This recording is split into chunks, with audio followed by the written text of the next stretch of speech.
at home against the OKC Thunder. And take a look, Perk. You got LeBron before the game, reunited with Dwayne Wade. And it feels so good. He could have used him last night. Let's pick up fourth quarter. Lakers had a 3-point lead. But take a look. We got LeBron at the other end. The Lakers are up by 5. They could win. KP, speaking of big men, was DeAndre Ayton on the court last night? 7 minutes left. SGA. Jared McCain. He had a good night. Game tied at 92. Next OKC possession. We're still tied at 92. How about the night that Mitchell had for them? Just A.J. Mitchell, an absolute beast in this series. No J-Dub, no problem. 28 points for Mitchell, a career high last night. 4 minutes left. OKC up 3. LeBron. Yes. 24 and 12 for the King. Lakers within 1. Next OKC possession. Big Perk. What are we going to do with SGA dancing out here like this? Listen. One of the best closers in the game. Can I have this dance? Do something. His only made 3-point shot of the night, and he hit it when it mattered the most. He had 35. Now it's Rui Hachimura. Oh, Lakers, get your money.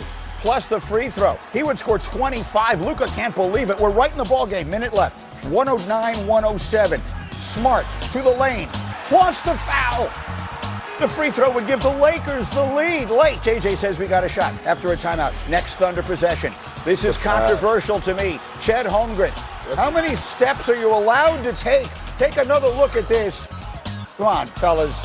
Watch the foot. Is that what are we doing down here? Man, Tony Brothers right there on the baseline looking at it. Thunder back in front by 1. Lakers would get 2 good shots at the bucket. There's one of them from LeBron, but it would not go, and the Thunder go the other way. They'd have to foul, so it's a 3-point game. 15 seconds left. Reeves, it's a pretty good look. Doesn't go. They get another opportunity, and that was it. The Thunder, hold on, take that last look. The last moment of the Lakers season. Thunder win it 115-110. It's a 4-game sweep. 35 from SGA, 24 from LeBron. The Thunder have won 8 straight to start the playoffs. 4th longest win streak by a defending champ in NBA history. But the story of this morning is LeBron. This was the 4th time he was swept in the playoffs, 2nd time as a Laker. And after the game, he was talking about his future. Obviously, we fell a little short, obviously, but I mean, I'm not looking at, my year as a disappointment. That's for damn sure. Especially, I was put into some positions I've never played in my career before, actually in my life. I've never been a third option in my life. So to be able to, thrive in that role for that period of time, and then have to step back into the role that I've been accustomed with over my career, over my life of playing a sport, and be able to thrive under that, and then just my teammates allowing me to lead them under extreme circumstances, that was pretty cool for me. I don't know what the future holds for me, obviously, as it stands right now tonight. I got a lot of time. I'll sit back, like I think I said it last year after we lost, I think to Minnesota, there. Go back and recalibrate with my family and talk with them and spend some time with them. And then when the time comes, I obviously, you guys know what I decide to do. Okay, so that sets the table. Here we go. Vincent Goodwill, my insider, I have 2 questions for you. The first, did we see LeBron James play his last game in the NBA last night? Did we get an announcement that he's playing his last game? He did not. Okay, well then no. We haven't gotten the farewell tour. We haven't gotten the extra pomp and circumstance. I think when the season ends, you're so mentally and emotionally drained, it looks like this. 3 years ago, when the Lakers were swept by Denver in the Western Conference Finals, LeBron gave the exact same speech. Right. I don't know if I'm going to retire. 3 years later, he's still playing. So until he says it, I'm going to think that he's going to continue to play. Okay, so that brings me to the second question.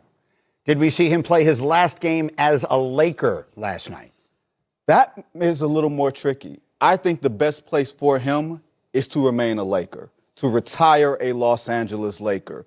When you look at the landscape of the league, Greeny, and he's going to have to be the third option no matter where he goes if he wants to win a championship.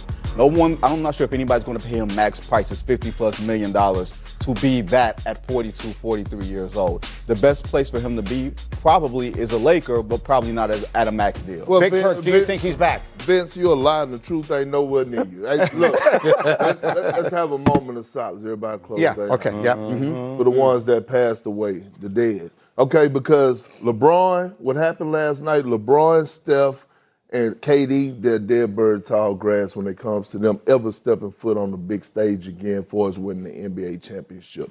Those days are over.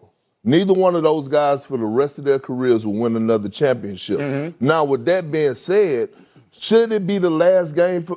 Will it be the last game for him in the Lakers uniform? It better not be. And he can be a second option. To Luka, I'd rather LeBron James be a second option than Austin Reeves. The Lakers better put a bag in front of him.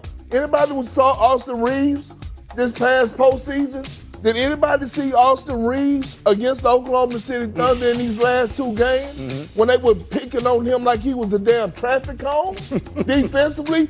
I've been saying this all season long. If you're the Los Angeles Lakers, you better not walk into the near future, meaning start next year, banking that Austin Reeves and Luka Doncic are going to be your two franchise guys, because it's not going to cut it. Those two guys, both guys that are defensive liabilities, cannot be your franchise guys. If you're the Lakers, you saw a heavy dose of it this postseason. Austin Reeves was auditioning. They will not win a championship if Austin Reeves and Luka are your franchise. I'd rather bank with an old LeBron James at 42 years old being a second option to Luka than I would with Austin Reeves. That may be the case. There's a lot to unpack there because I don't know if I agree with you about Steph, KD, and LeBron all being dead. But that's why I'm here. I know that's why we're here for today. That's why I'm here. That's why we're here Sitting today. right there. I love it. Number one, though, I think if you're LeBron, you come back home and you're thinking to myself, can I trust in this front office to get me that last swing at it? I think that's a legitimate question. Can I trust in this front office to help me get the pieces, to make the right decisions, to help me get a swing at it? If LeBron wants to try to win a championship, at the end of the day, can you trust Rob Pelinka to help you do that? Okay, this is fascinating because you just said, can LeBron trust? That intimates that LeBron holds all the cards because he is the franchise player. He is no longer that. To Perk's point about Austin Reeves being a traffic cone, tell me, what type of defender is LeBron James going to be expected to be at 42 years old? Well, he's a better defender than Austin Reeves. No, that's not what I asked you. No. What I'm telling you is this. If I'm going to invest in somebody, if I had to pick one of the two to be a sidekick to Luka Doncic, I would go with LeBron James over Austin Reeves. I don't know if I'm taking either. No. I'm not saying that's the best option. If they could go out and go trade for Giannis, then do it. But I don't believe that they're going to do that. I'm highlighting what Austin Reeves ain't and what people expected him to be. That's what I'm telling you.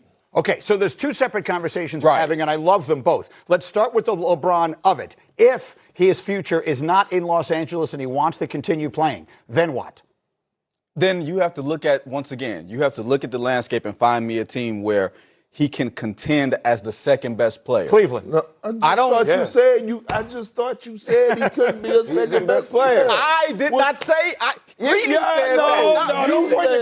said. Wait. I don't think that he can be a team's second best player and you can contend. I don't know from a health standpoint, an efficiency standpoint, a role standpoint that you can expect a 42-year-old LeBron James to carry the load. Where do he need to go? Stay right where his ass is. 42 years old. He's not winning anything. Let me hear from Big Perk. Where's he go? I think he should go to New York. Real talk. New York the Knicks don't have to give up nothing. Can you think about this for a second? Think about the money that the NBA will make with LeBron James in a Knicks uniform on the farewell tour. He can take the vet minimum. You know why? Because guess how much money he's going to make outside the lines if he comes to the same amount. LeBron is going to have to make LeBron. Look, LeBron's a billionaire, first of all, but that's he loves money though, Green. Everyone just like does. we all do. The only thing that you find out when you have money is how much more fun it would be to have more. So I don't begrudge him wanting as much money as he can. But the question is going to be: is he willing to do what all of the immortals have not been, and that is take the back seat, take less money, and go along for the ride. No, I get it, but he was still on the contract, and they made a lot of moves he had no control over. They went out and got Luka and told him about it the next day. Now he's in control to at least some degree of his future. Does he want to go someplace, take less money, and find a spot where he has a chance to win next year? And if so, I mean, the Knicks might win a title without him this year. People will will point to Cleveland because he's done there, he's done that, he's been there, he's from there, all of that. Well, even if the Knicks win a title, doesn't mean that they're going to stay up in the arms race as the East continues to evolve. What happens to Giannis and some other teams? So, look, I think at the end of the day, I wouldn't take the league minimum. I wouldn't do that. If you're LeBron. Not with the numbers, not averaging 23, 7, and 7. I wouldn't do that either. But I'm just throwing that out. Here's what I would say. Normally, when LeBron enters free agency, he is the biggest and first domino to fall. We have Giannis's trade free agency to worry about. We have a lot of other dominoes that have to fall before LeBron can landscape the league and make his own decision. I don't know about that, though, Me either. Benny. I know why? Because, look, even though he hasn't done it before, him as the third option, this dude was a screener. He was a passer. He shows you how he could plug all the gaps. There may be some defensive challenges here and there because of his age, but still, as a player, he's still a very, very impactful player on the team. Let it be said that no player over the age of 40 has ever played even nearly as well as he played this year. For whatever that is worth, his future is fascinating. We'll continue to discuss it. Meanwhile, the immediate future means